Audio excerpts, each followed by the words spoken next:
Hi, I'm Pat, and I'm going to show you how to drain water from the pool when the water level is too high. Right now the water level is at an excellent height, basically right below these fake imprinted tiles on the liner. A little faded in white, but if the water was, let's say, near the top of that fake tile or close to that, you might get freaked out if we're going to have rain coming up in the forecast. You want to drain the pool. This is what we're going to do. We're going to show you. Okay, you're gonna need to follow all of these steps exactly. I'm gonna show you the steps before I do them so it drills it into your head. All right, first thing, we're gonna power off this pump that's running. Then we're going to open this red valve. Then we're going to turn this clockwise from filtration, waste, I should say. And then we're gonna start the pump again and drain. Okay, so now let's do it for real. Okay, so we're gonna turn off the pump. We're going to open this valve, critically important. Okay, if you don't, the piping's going to explode. I'm not kidding. But don't worry. Now you're going to push down on the handle and turn clockwise one position to waste. Okay, and then we turn the pump back on. So now instead of filtering, we're going directly to the sewer basically. Okay, if the water level was super high, you wouldn't see the swirling. You'd almost see no difference, okay, because the water would be so high. Now when the water is down to this good level below these fake tiles, that's when we're going to stop draining. We'll show you how to do it. To stop draining, we're going to reverse the process. So turn off the pump.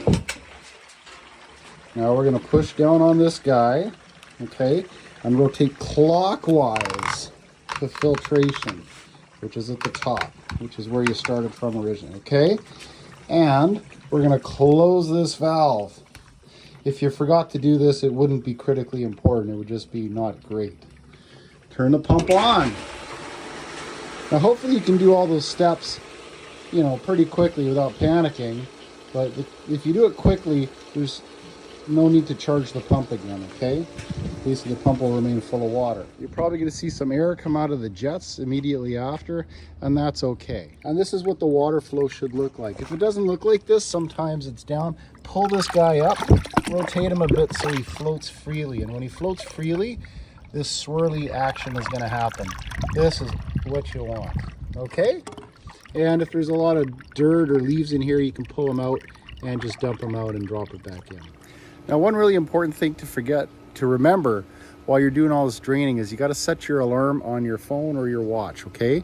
Because you got to remember that you're draining. A lot of times you're going to walk away, you're going to forget, an hour later go, holy cow, I forgot.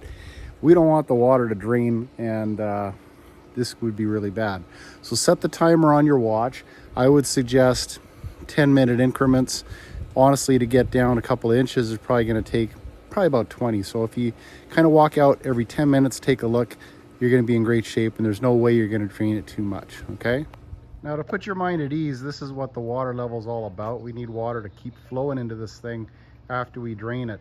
And the black line here on the right below that rusty bolt, that's kind of the optimum level for the water. Okay, if you're a little lower than that, it's not the end of the world, don't worry about it. But what we wouldn't want is water to drain below that plastic lip on the bottom. Then water wouldn't flow in. If that ever happened though, it's not the end of the world, because we could add water from that hose, okay?